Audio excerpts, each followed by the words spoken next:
My brother thought he'd hit the absolute jackpot when he inherited Grandpa's decaying Victorian estate.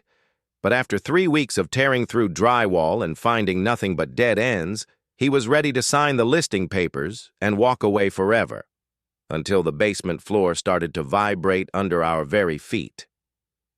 You guys saw the massive iron safe we uncovered behind the hidden brickwork in Part 3, but nothing in this world could have prepared us for the moment that heavy, rusted door finally groaned open.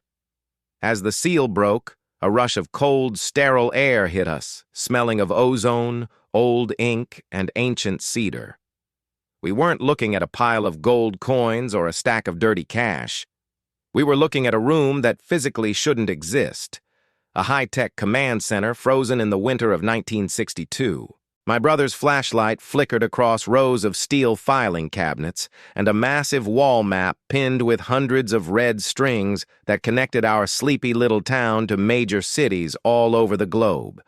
We always knew Grandpa was private, maybe even a bit eccentric.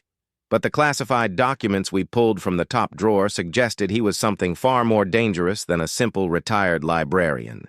There were multiple passports with his face, but different names, and letters signed by government officials whose identities are still redacted in every history book you've ever read.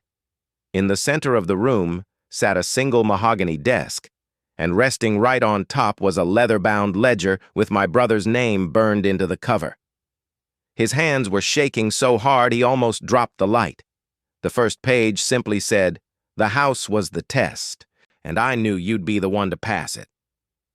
But the real shock came when he flipped to the very last page. Tucked into a hidden flap was a heavy key made of solid bone and a set of GPS coordinates pointing to a location 3 miles deep into the dark woods behind the property. Grandpa didn't just leave us a home, he left us a legacy that feels more like a warning. We are heading into the forest at first light to find exactly what that bone key unlocks. Hit that follow button right now and comment MAP to see the final reveal of what Grandpa was really hiding.